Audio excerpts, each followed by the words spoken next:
The first one is called Apple Snickers Salad. Now, don't be scared away by this, that there are Snickers inside of it because it's delicious.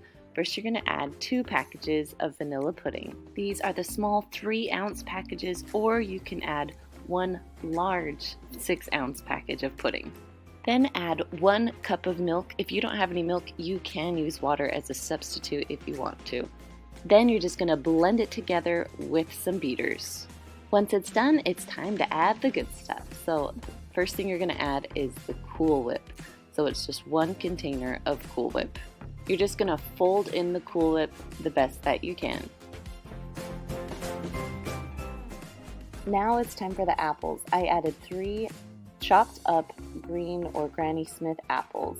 Then you're going to add 6 Snickers candy bars, or there's something called Snickers Bites that makes your life so easy. And you're just going to mix these all together. Now I like to save 1 Snickers bar to chop up for the very end so I can sprinkle it on top. Now it's ready to serve. Now this next recipe is called Disneyland Copycat Caramel Apple Pie, and Kendra is going to show you how to make it. I'm going to start with 1 pound of sugar cookie dough, and I'm going to put it in this big bowl and add about 1/2 cup of flour, and I'm just going to combine that to make a pie crust consistency. And I find it easiest to mix this with my hands.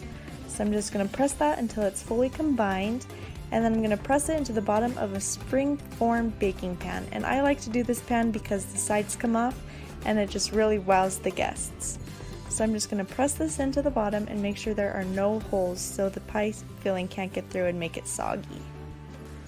Then once that's pressed in, we're going to make our pie filling. And so this is 2.5 pounds of apples, about 1/8 cup of flour, 1/2 cup of sugar, and about 1.5 teaspoons of apple pie spice. And then I'm just going to add a lot of caramel. We add about 1 1/4 cups of caramel.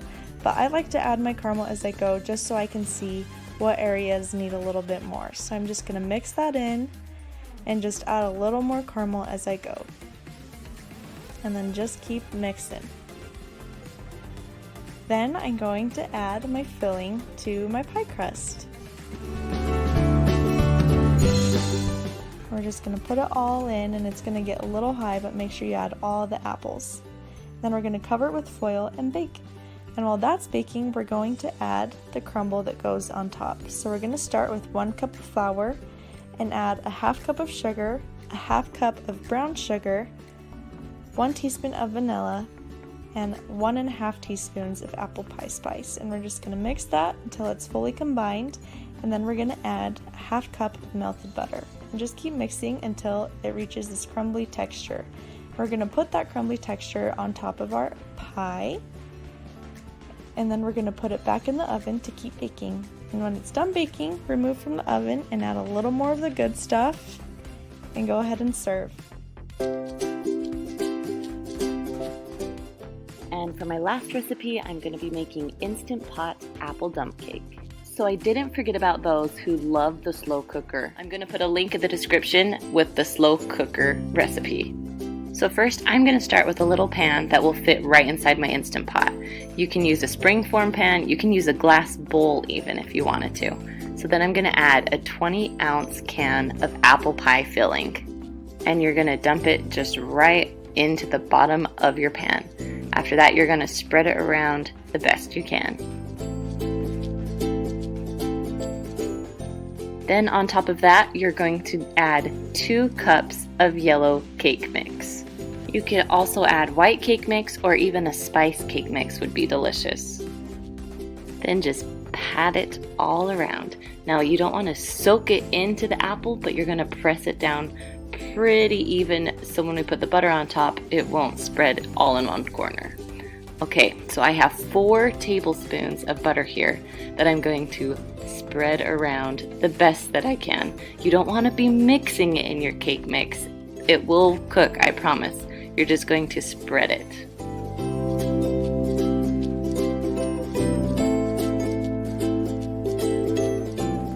So now I'm going to add 1 cup of water inside of my Instant Pot. And if you notice my little trivet thing, I don't want my bowl to sit right into the water, so it's gonna sit right on top of that. And that is all you have to do. So now you're just gonna take the lid, put it on, make sure that it's on sealing and not venting. There we go, sealing. And you're gonna cook it on manual for 25 minutes. Once it's done, you're gonna push it over to venting because we're gonna do a quick release with this one. Then when it's all done releasing its pressure, you can take the lid off and it smells amazing.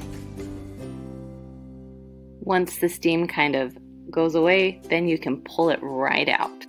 Now, I love to make this right as we're eating dinner, and so it's all ready to go when dinner is done. I love to add a little bit of ice cream on top, or you can add whatever you like to put on your apple dump cake, also known all day. See you next week. Bye.